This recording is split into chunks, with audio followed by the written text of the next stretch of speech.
thought you said this coffee was hot.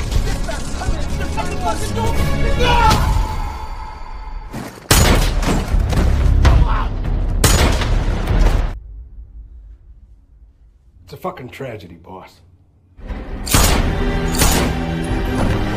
Get on the fucking ground. So fuck.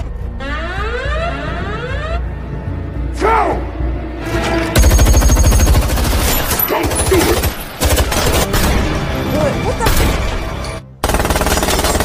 Dick! Suck your own dick.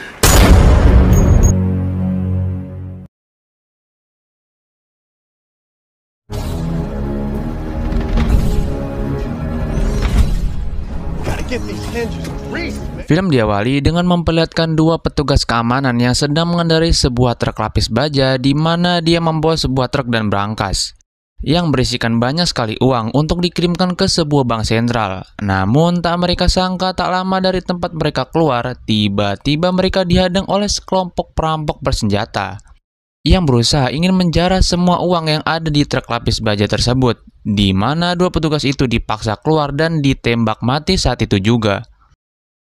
God damn. Yeah, I thought you said, dude, it's typical. What's our time?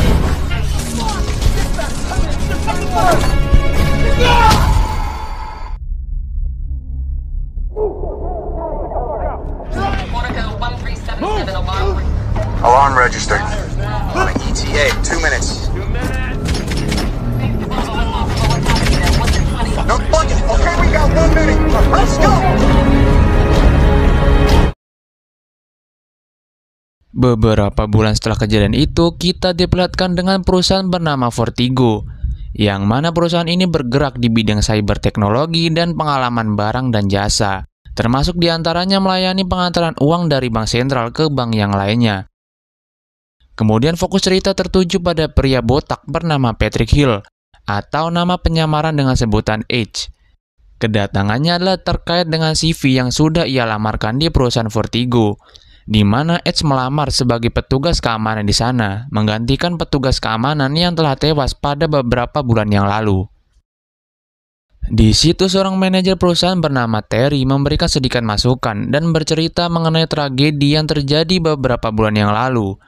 Edge kemudian dipertemukan dengan seorang ketua petugas keamanan tersebut bernama Bullet. Beliau yang bertanggung jawab terhadap semua yang terjadi pada seluruh kejadian anggotanya, termasuk menyeleksi kepada anggota baru yang ingin bergabung ke perusahaan tersebut.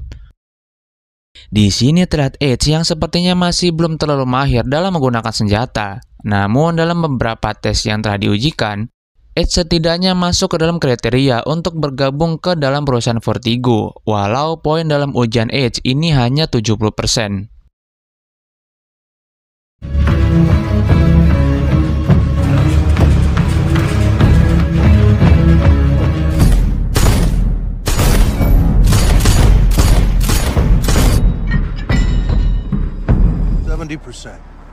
Just slipped in.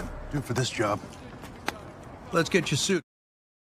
Begitu lulus, Bullet mengajak Edge ke ruang ganti dan berkenalan dengan petugas yang lainnya. Di situ petugas yang lain cukup sinis dengan kehadiran Edge sebagai pegawai baru di sana. Karena Vertigo ini merupakan tempat penyimpanan uang yang sangat banyak, bahkan sampai triliunan, maka diperlukan akses khusus untuk bisa masuk ke dalam perusahaan tersebut. Bring it back in one piece. With a positive mental attitude. Drop dead. Try to keep your piece strapped. Cynical old dog soup. Just replacing Sticky John. Thank you, Stuart. Got it, Blue. Setelah beberapa hari bekerja di Vertigo, akhirnya Edge mendapatkan tugas pertamanya, yaitu dengan mengantarkan uang ke sebuah bank sentral. Bullet kemudian memberikan kepercayaan kepada Edge untuk duduk di depan bersama Dave, yang merupakan salah satu petugas di Vertigo, yaitu seorang petugas yang sok senior dan seolah-olah memiliki jam terbang yang tinggi, dan sedikit merendahkan Edge karena petugas baru yang belum tahu apa-apa.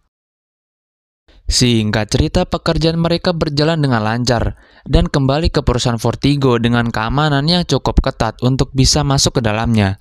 Dan begitulah pekerjaan pertama yang dilakukan oleh Edge. Untuk merayakannya, Bullet mengajak Edge untuk nongkrong bareng bersama petugas yang lain, hitung-hitung untuk menambah keakraban Edge dengan petugas yang lain. Namun sebelum keluar dari sana, Edge diam-diam melihat dan mengawasi kartu identitas teman-temannya. Dari tatapannya terlihat jelas ada maksud lain dan seolah-olah ada sesuatu yang terpendam pada pikiran Edge. Di tempat biliar, Edge kembali mendapatkan perlakuan buruk dari teman-temannya, yaitu John, seorang penjaga akses utama pada perusahaan tersebut yang terlihat ingin memancing emosi Edge. Tapi bukannya emosi, malah Edge dengan tenang membalikan keadaan dengan mempermalukan John di depan umum. Yeah. Spectacular. Much for talking, are you, Mary Poppins? Beer. Just make sure you drink it over there.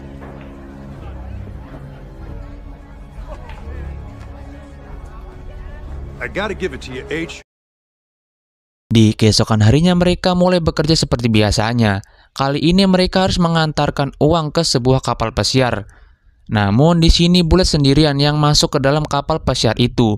Kemudian Dave dan juga Edge menunggunya di dalam mobil. Akan tetapi tak lama terdengar dari radio kalau Bullet sedang mengalami kesulitan, yang mana tas berisikan uang yang Bullet bawa justru dirampok oleh kelompok bersenjata. Dan kini Bullet dijadikan sandera oleh kelompok bersenjata tersebut. Mendengar hal itu, terlihat sifat asli Dave yang sebelumnya sok jagoan, ternyata dia merupakan seorang petugas yang sangat penakut. Dirinya terlihat sangat panik dan seperti ingin melarikan diri. Justru berbanding terbalik dengan Edge yang terlihat tenang dan menyuruh Dave untuk mengikuti semua perintah yang dikatakan oleh perampok tersebut, di mana mereka diminta ke suatu tempat untuk menyelamatkan Bullet dan menukarkannya dengan uang yang mereka bawa saat ini.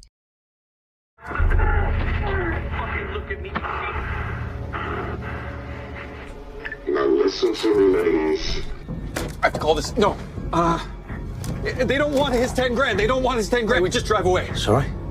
Reconsider! That's why they have the fucking policy! You need a police get out of the truck now. John, I'm getting back. But we're not leaving it behind. Stop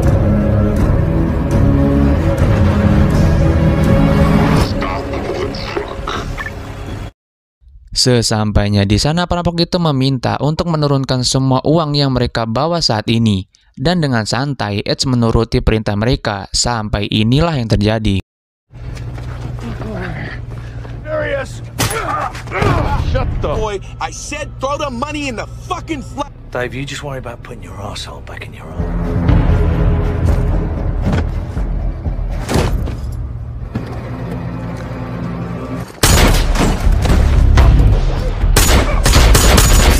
Money! Are you fucking insane?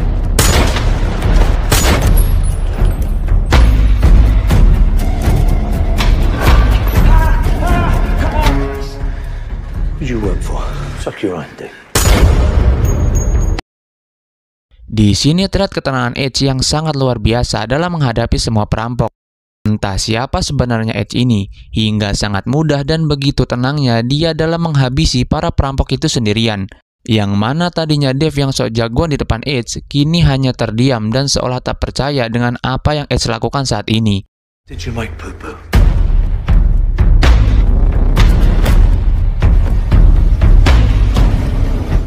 Karena hal itu membuat Edge dan anggota lainnya harus diinterogasi oleh agen FBI setelah perampokan ini. Saat giliran Edge, agen FBI itu bertanya-tanya, bagaimana bisa dia menghabisi 6 perampok sekaligus tanpa terluka sedikit pun. Dan dengan tembakan yang sangat akurat yang beda jauh halnya dengan waktu ujian menembak Edge sebelumnya pada awal masuk. Namun Edge menjawab kalau itu hanya kebetulan saja. Di situ juga agen FBI itu memberikan sebuah video rekaman CCTV kepada Edge dengan kejadian perampokan di awal film tadi. And the men you encountered before. We just want you to let us know if you think there's you all right to keep watching? Mr. Hill? Anything? Any connection? Another day. Setelah menginterogasi Edge, agen FBI itu menghubungi rekan yang lainnya. Sepertinya itu adalah ketua mereka pada divisi tersebut. Dia mengabarkan kalau Edge adalah orang yang mereka cari-cari selama ini, dan mereka bingung apa maksud dan tujuan dari Edge bergabung ke perusahaan Vertigo ini. Yang nanti alasan Edge bergabung ke dalam perusahaan ini akan dijelaskan sendiri di pertengahan film. Malamnya seorang wanita datang dan memberikan sebuah hasil otopsi entah milik siapa dan juga memberikan semua data petugas keamanan Vertigo kepada Edge. Pada malam itu, Edge tidak berhenti dan terus mengulangi video yang diberikan oleh agen FBI tadi pagi terkait perampokan di awal film. Di sini kita dibuat semakin penasaran siapakah Edge ini sebenarnya.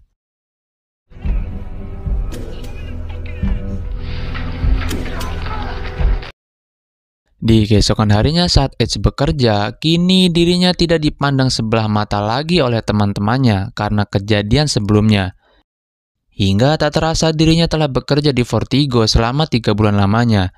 Dan di suatu siang saat dirinya sedang bertugas bersama dengan Bullet untuk mengantarkan berangkas uang ke suatu bank sentral, di tengah perjalanan mereka tiba-tiba dihadang oleh perampok bersenjata yang ingin menjarah semua uang yang mereka bawa. Dengan cepat mereka menembakkan gas ke dalam mobil. Namun kembali, Edge begitu sangat tenang dan keluar melalui bagian belakang mobil. Code red in progress. We have a code red. Chinatown, Broadway and Hill. Policeman dispatched. Come on, get out of there! Get down! Saat keluar, Edge menutup wajahnya dengan kain. Dan di saat itu juga perampok ingin menembaknya. Namun pada saat Edge membuka wajahnya, anehnya semua perampok profesional itu lari ketakutan seperti melihat hantu dan seolah-olah mengenal siapa sebenarnya Edge ini. Sebenarnya apa yang terjadi? Kenapa bisa-bisanya perampok dengan bersenjata lengkap itu bisa lari ketakutan hanya dengan melihat wajah Edge? Dan lagi-lagi kita dibuat penasaran siapa sebenarnya Edge ini. Dan di sini Terry sebagai manajer merasa ada yang aneh pada diri Edge. Begitupun dengan Bullet. Di bar dia menceritakan hal ini kepada Dave temannya. Kenapa hal itu bisa terjadi dan mereka berdua semakin dibuat bingung sekaligus penasaran siapa sebenarnya orang ini. Untuk mengungkap hal itu, kita flashback 5 bulan yang lalu.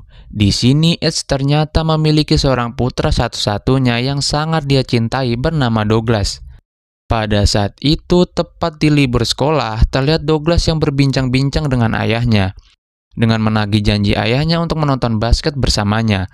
Di tengah perbincangan, tiba-tiba Edge ditelepon oleh anak buah bernama Nike. Di sini baru kita bisa mengetahui siapa sebenarnya Edge ini, yang merupakan seorang pemimpin sebuah organisasi kriminal atau kita bisa sebut saja dengan mafia. Diketahui kalau mafia ini bukan hanya memperdagangkan barang ilegal dan juga senjata, namun mafia ini juga seringkali merampok uang yang dibawa oleh truk lapis baja.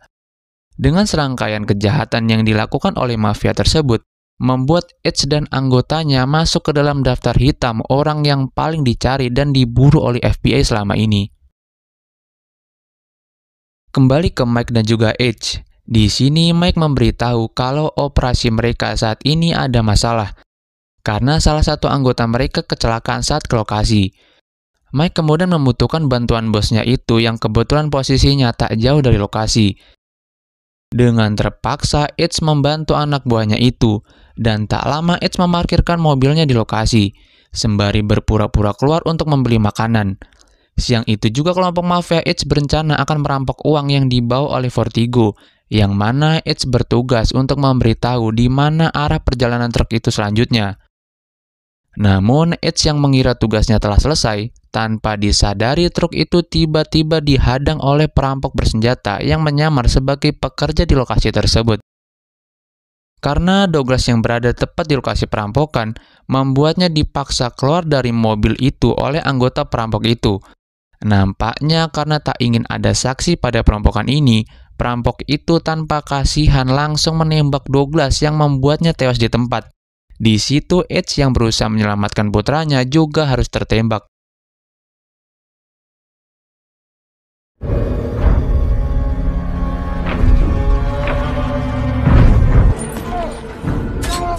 There you go.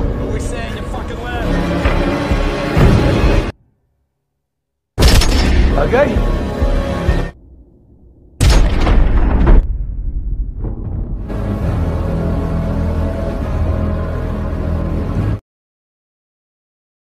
Akibat tembakan itu membuat dirinya koma selama 3 minggu lamanya, dan saat terbangun dirinya harus menerima kenyataan kalau satu-satunya anak yang sangat dia cintai itu harus mati, yang secara tidak langsung itu karena ulah AIDS yang melibatkan anaknya di lokasi tersebut. Dan karena hal itulah membuat istrinya menyalahkan dirinya dan memutuskan untuk bercerai dengan AIDS akibat kepergian anaknya. Di situ Edge terlihat tenang, namun hatinya sangat hancur, yang mana dia harus ditinggal pergi oleh dua orang yang sangat dia cintai. Tak ingin berlarut-larut dengan kepergian anaknya, Edge berencana membalaskan dendam kematian anaknya, dimulai dengan bertemu dengan rekannya yang merupakan agen FBI. Di situ agen FBI belum sama sekali menemukan siapa dalang di balik kematian anaknya. Di situ agen FBI itu memberikan daftar list mafia yang berada di kota tersebut. Somebody knows something. Somebody. I don't miss anyone that your boys are. Here's a shit list. Need it. I can do it in 2 weeks.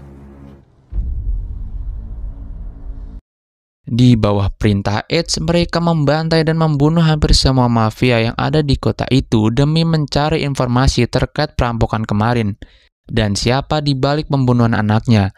Namun tidak ada satu pun dari mereka yang berhasil menemukan sedikit pun informasi mengenai perampokan tersebut. Mereka pun sedikit pucat dan keringat dingin manakala ketika melaporkan hal tersebut kepada Edge. Mereka terus berusaha kembali mencari sang pelaku. Kali ini mereka berusaha menginterogasi salah satu anggota mafia terbesar di kota itu.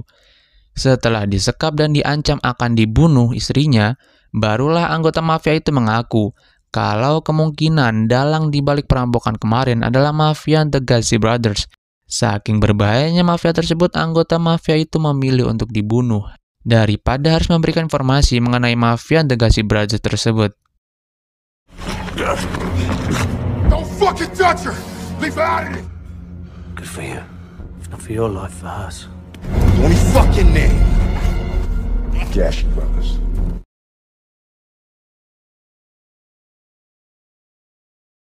Namun lagi-lagi sekelas The Gazi Brothers pun harus tunduk di hadapan Edge.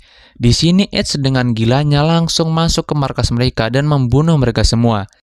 Setelah diusut lebih dalam, sayang sekali ternyata The Gazi Brothers ini bukanlah dalang di balik pelaku perampokan kemarin. They're filthy fucks. They're more about the smash and grab.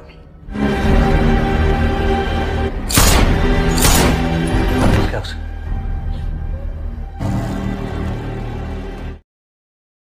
Dengan segala upaya yang terus dilakukan oleh Edge, sebagai kepercayaan Edge, Mike memperingatkan Edge kalau upaya mereka saat ini bisa menjadi bumerang kepada organisasi mereka suatu saat nanti, dan mungkin malah akan menambah masalah baru bagi mafia mereka nantinya. Mendengar nasihat dari anak buahnya, diam-diam dan tanpa diketahui oleh anggotanya, sang pemimpin mafia yang terkenal berbahaya itu berencana akan menyamar sebagai petugas keamanan di Vertigo demi mencari informasi mengenai perampokan kemarin. Di sana dia meminta rekannya untuk membuat identitas palsu guna melamar pekerjaan di perusahaan Vertigo. Di situ terjelaslah sudah siapa sebenarnya Edge ini dan tujuan dia melamar pekerjaan di perusahaan Vertigo. Film kemudian flashback di titik awal, di mana menunjukkan dengan beberapa anggota mantan militer yang berkumpul dan membahas betapa membosankannya hidup mereka saat ini setelah keluar dari anggota militer, dan terus meratapi kehidupan mereka karena tidak ada pekerjaan yang mau menerima mereka saat ini. Karena mereka sangat membutuhkan uang demi kehidupan mereka, mantan anggota militer itu berencana ingin merampok di suatu rumah. That is what is left after 2 Rolexes, grand cash. Wait a minute. Sayangnya perampokan mereka tak sebanyak yang mereka harapkan jika itu harus dibagi menjadi 6 orang. Dari sini mereka belum puas dengan apa yang sudah mereka lakukan. Mereka berencana ingin mendapatkan uang yang lebih besar, yaitu dengan merampok truk pengantar uang. Melalui koneksi orang dalam, mereka berhasil mengetahui di mana pergerakan truk pengantar uang tersebut, yang membuat mereka berhasil merampok uang sebanyak itu dengan lancar dan tanpa masalah sedikit pun. $1,188,571. We want cash? That's a lot of paper right there.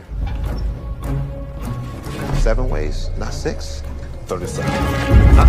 Yes, motherfucker. Hero, it's not your money. Show me your fucking hands. After years, taking its rhythm as normal. He's smart. Sports cars bang. Film menunjukkan beberapa waktu kemudian, di mana terlihat suatu perayaan ulang tahun Jackson yang merupakan pemimpin di antara teman-temannya itu. Setelah pesta perayaan selesai, mereka kemudian ingin merencanakan sesuatu, yaitu dengan kembali merampok truk pengantar uang yang kini nilainya 6 kali lipat lebih besar jika dibandingkan yang kemarin. Tapi yang menjadi pertanyaan, bagaimana Jackson mengetahui hal ini? Dan siapakah orang dalam yang dimaksud oleh Jackson, yang katanya juga merupakan mantan rekannya saat masih berada di militer dahulu? I've got a present for you. Well, it's a lot more profitable than killing Arab. Is the intel good? He's one of us. Served under me back in the day. Setelah planning dan merencanakan strategi selama 6 minggu lamanya, hari yang ditunggu pun tiba. Mereka menyamar sebagai pekerja proyek, yang dapat disimpulkan merekalah yang merupakan orang yang selama ini dicari-cari oleh Edge, yang merupakan dalang di balik perampokan itu dan sekaligus kematian anaknya. Saat truk itu sampai di lokasi, semua berjalan dengan apa yang sudah direncanakan sebelumnya. Tapi semua berubah ketika salah satu anggota itu yang paling arogan bernama Jan tiba-tiba melepaskan tembakan yang membuat 2 petugas keamanan di sana tewas. Oh, let's go. Some motherfucker. Who we saying you fucking live? Fuck! Are we good, number 1? Dan di situ juga Douglas melihat kejadian tersebut yang menjadi saksi satu-satunya pada perampokan itu, yang membuatnya juga harus tewas dibunuh oleh Jan. Setelah melakukan perampokan itu, kelompok Jackson vakum tanpa pergerakan selama 5 bulan lamanya. Dan kali ini mereka berkumpul kembali, karena akan merencanakan perampokan besar-besaran. Kali ini mereka tidak akan lagi merampok truk pengantar uang, akan tetapi lebih dari itu, mereka berencana akan merampok brankas uang yang berada di perusahaan Vertigo itu sendiri, yang nilainya puluhan kali lipat jika dibandingkan aksi-aksi mereka sebelumnya yang bahkan nilainya sampai triliunan. Namun mereka juga sangat terbantu oleh orang dalam yang Jackson miliki saat ini, sehingga setiap aksinya dapat berjalan dengan mulus dan tanpa ada masalah sedikit pun. Dan disitulah mereka mulai merencanakan aksinya untuk melakukan perampokan besar-besaran itu. Black Friday. How much? North of 150 million. Ooh. That's 160 million. Yeah. All this is for nothing. Setelah 3 minggu kemudian, hari eksekusi perampokan besar-besaran pun tiba. Di situ Jackson berpamitan dengan anak dan istrinya. Mereka semua tidak tahu apa-apa yang dilakukan oleh Jackson nantinya. Setelah keberangkatan, Jackson mampir sebentar ke tempat Jan untuk menjemputnya. Melihat barang-barang yang sangat mewah, Jackson memperingatkan Jan. Dengan perasaan emosi, Jackson mengatakan kalau yang dilakukan oleh Jan itu dapat mengundang dan dicurigai oleh pihak kepolisian. Di sisi lain, pada minggu itu, brankas uang yang berada di Vertigo sedang banyak-banyaknya. Maka saat itu jumlah anggota mereka dipertambah. Begitupun akses masuk yang semakin diperketat. Di situ juga terlihat Edge dan juga Bullet sedang mengantarkan uang di beberapa titik. Di tengah perbincangan, tiba-tiba Bullet mengatakan hal yang mengejutkan, di mana dia berusaha mengajak Edge untuk merampok uang yang berada di Vertigo, sehingga dapat disimpulkan kalau selama ini orang dalam yang Jackson miliki selama ini adalah Bullet itu sendiri, yang merupakan ketua petugas keamanan perusahaan Vertigo. Di situ dengan perasaan senang, Edge akhirnya mengetahui siapa dalang di balik perampokan itu. Dengan terlihat tenang, Edge menerima tawaran Bullet dan terus menggali semua informasi mengenai perampokan itu. Well, there's something I need to tell you. I helped him get into the cash truck game. We need something supersized. Told was necessary. I'm with you 100%. Di situ Bullet memberitahu Edge kalau mereka akan melakukan aksi perampokan itu hari ini. Dan tak lama kemudian Bullet memberitahu rekan-rekannya untuk bertemu di lokasi yang telah ditentukan, guna menjemput mereka semua yang akan bersembunyi di dalam mobil, sehingga mereka dapat merampok uang yang berada di dalam Vertigo.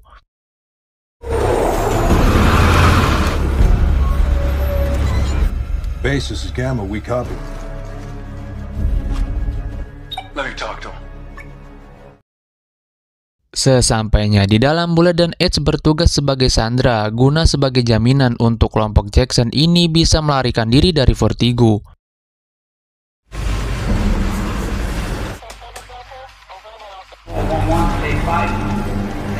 Move now, move. Go. Don't you fucking make a sound. That's all good and accounted for. All right, boss. Hands in slowly, slowly. Do what he says. Take the front page of every fucking newspaper in America. Berpura-pura sebagai sandera, Bullet memerintahkan anggotanya untuk menyerahkan diri. Akan tetapi anggota mereka tak ingin menyerah begitu saja, dan terjadilah baku tembak di antara mereka. Open the gate or they're gonna fucking kill me. The armor are hard-boiled. It's your last chance.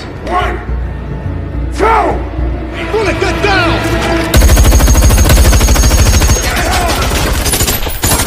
Don't do it!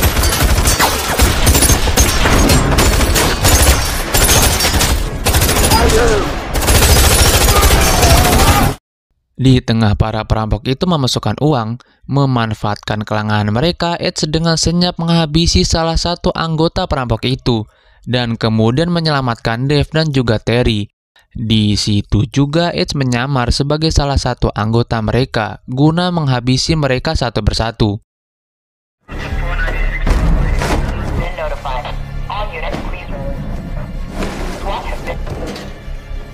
Two.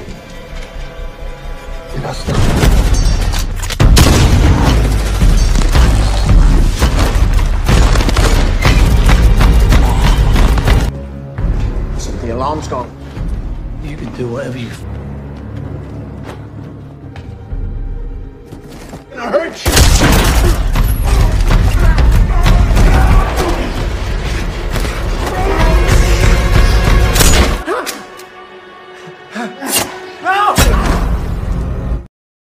Karena baku tembak yang terjadi membuat kaki Edge tertembak. Di luar juga terjadi baku tembak antara petugas keamanan dan juga perampok yang masih tersisa. Di situ tanpa mereka semua sadari, tiba-tiba dari belakang Bullet menembaki mereka semua.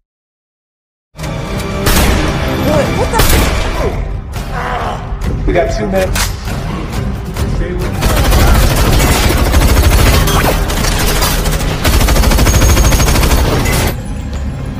Hey boys, what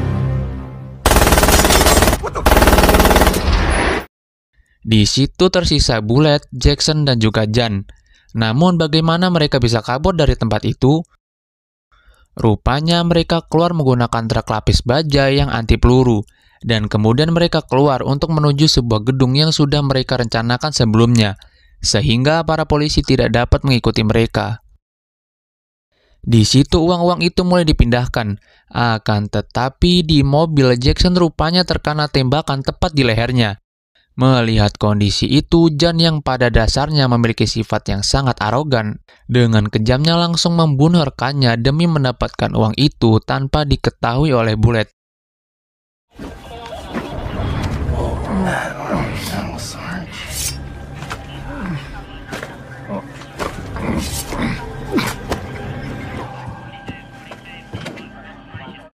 Kini hanya tersisa Jan dan juga Bullet.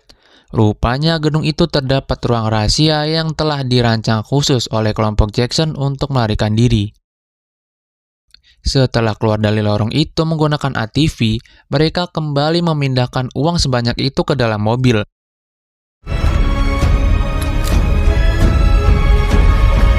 Too fucking slow. Akhirnya aksi perampokan besar-besaran itu berjalan dengan mulus dan tanpa masalah sedikit pun. Saking mulusnya perampokan besar-besaran itu, sampai-sampai para polisi tidak bisa melacak di mana keberadaan Jan saat ini.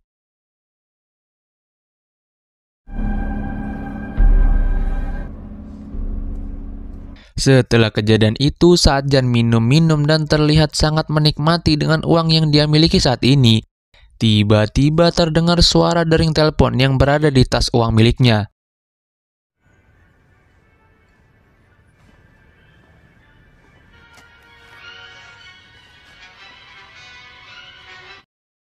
Ya, rupanya tanpa Jan sadari, Ed sudah berada di dalam apartemen itu.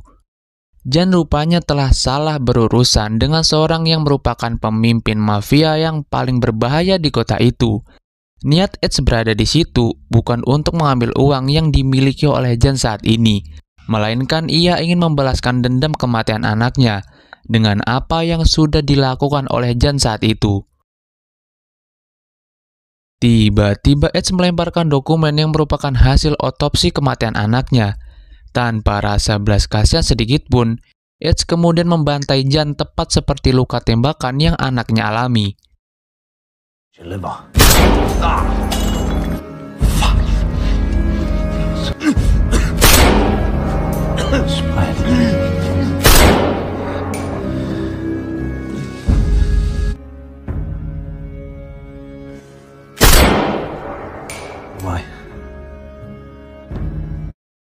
Dan di ending film, rupanya pemimpin FBI itu juga sudah menunggu dan berada di sana untuk mengangkut jasad Jan. Dan film pun tamat.